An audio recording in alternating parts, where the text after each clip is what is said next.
ئایا چاوەڕوانی چی دەکرێت و بە دوای کوشتنی قاسم سولەیمانی و بڕیاری کۆنگرسی ئەمریکی بۆ سنووردارکردنی دەسەڵاتەکانی سەرۆک بە بێ ڕاوێژکاری لەگەڵ کۆنگرس.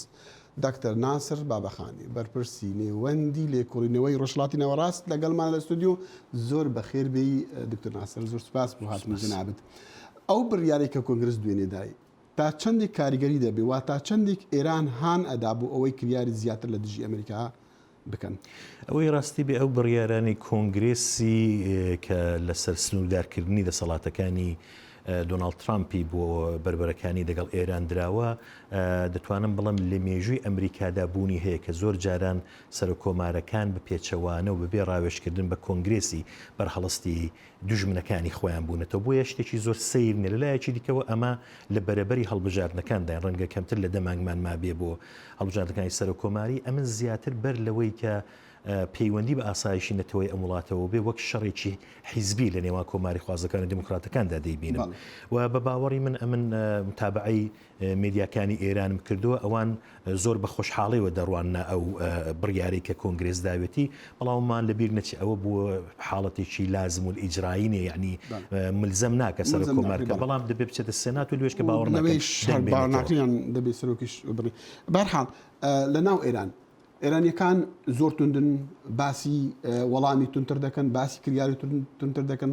کەچی بۆ نمونە وەزیری دەرەوە نوێنەری ئێران لە نەتۆر گرتووەکان قسەیەکی تر دەکات. بۆ نمونە چەند ڕۆژێک کە لە وتوێژەکانیدا لەگەڵ میدیای ئەمریکی نوێنەری ئێران لە نەتۆر گرتوەکان دەڵێ وەڵام مانداو زیاتر هەر ئەوەندەیە زیاتر نییە.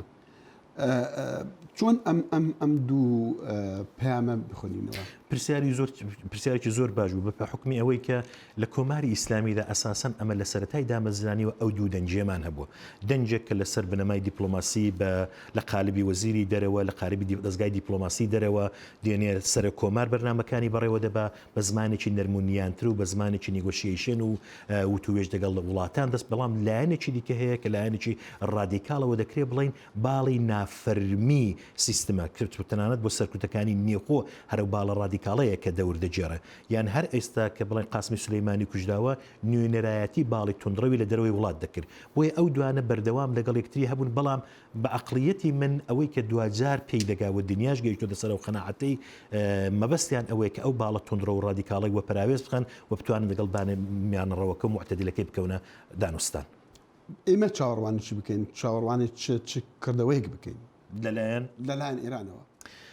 وەک ئێستا کە دەبینین ئەو کەشە ئیحساسی و کەشە هەیەجانیە و کە فوکوڵا هەر هەیە بۆ وێنە قاعانی کە ئێستا بۆ تێجێنشینی قاسم سولەیمانی پێرێ لە لێدوانێکدا باسی ئەوەی دەکرد کە ئێمە دەمانێت دەوڵەتی ئیمامی زەمان لە سەراسەری دنیادا بمەزرێنی.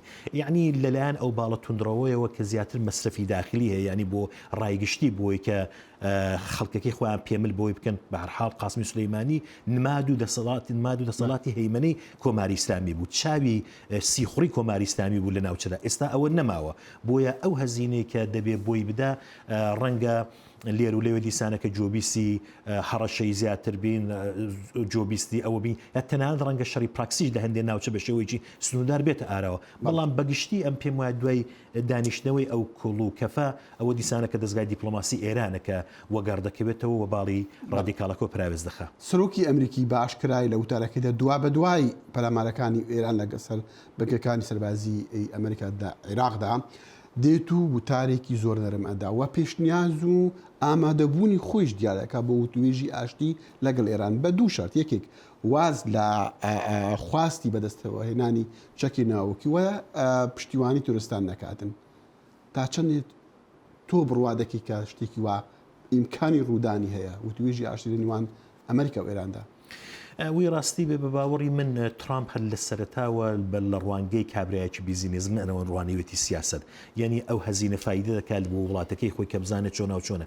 و لە بەرەبەری ئەو بە باوەڕی من کوشتنی ئەبوبەکر بەغدادی و کوشتنی قاسم سولەیمانی ئاسێکی بەرەندە و جوچەشێکی زۆر گرنگ بوو بۆ ترامپ لە هەڵبژاردنەکاندا. و ئەگەر بێت و بتوانێت کۆماری ئیسلامی پێمل بەوەی کاکەبانی هێنێتە سەر میزی وتوێژ، ئەوە دیسانەکە بەرجێکی بەرەندەیە. بەڵام لە بیرمان نەچێت خامنەی پارەکە دۆخی چێنایە گۆڕ دەڵێن نۆوار نۆ نێگۆشیشن بەڵام ئێستا ترامپ کارێکی وای کردووە کە ئەو دۆخە هەڵبوەشێنێ یا دەبێت ئێران بێتە پای شەڕ کە توانایی ئەوەی نێ نە لە بواری چەکداری و نە لە بواری ئابوووریەوە یا دەبێت پێتە پێی وتوێژ ئەوە ڕۆژەکانی داهاتوویە کە بۆمان دەردەخەن کە ئایا ئەوان پێمل دەبنیان دکتۆر ناسر چەکدارەکانی کە کۆماری ئیسلامی وە قاسمی سولەیمانی پشتیوانیان دەکرد لە عێراقدا لە لوبناندا لە شوێنی تردا لە سووریا ئەمانە چۆن کۆنتترۆل دەکرین ئەمانەت امکانی چەند هەیە کە ئەوانە بتوانن پەلامارێکیان کارکردەوەیەک دژی ئەمریکا بکەن زۆر بە زەحمەتی دەبینن بە حکمیەوەی کە گوشارە ئابوووریەکانی کە ئێستا لەسەر ئێران دۆخی ئێرانی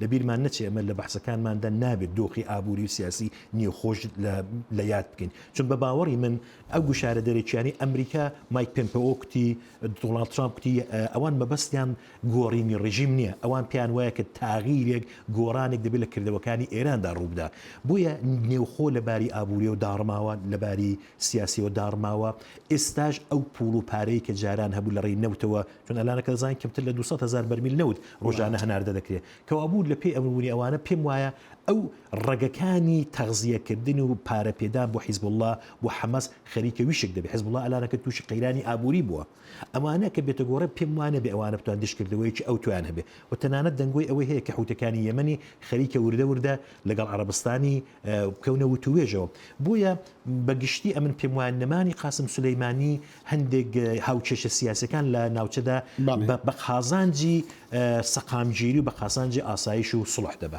دکتۆر ناسر پێم وایە کۆمەڵە شیعەکانی ناو عێراقشدا تا ڕادێک بە کوشتنی قاسمی سولەیمانی تا ڕادەیەک ناکۆکیان لە نێوەیانە دروست بووە زۆر سوپاس دەکەم دەستەکان خۆش بۆ هاتن جارێکی تر زۆر سوپاس جەناب دەکەم کە زەحمەت کێشەوایتە ستودیۆکەمان دکتۆر ناسر بابەخانی بەرپرسی نەوەندی لێکۆڵینەوەی ڕۆژهەڵاتی ناوەڕاست لێرە لە واشنگتن لەگەڵمان بوو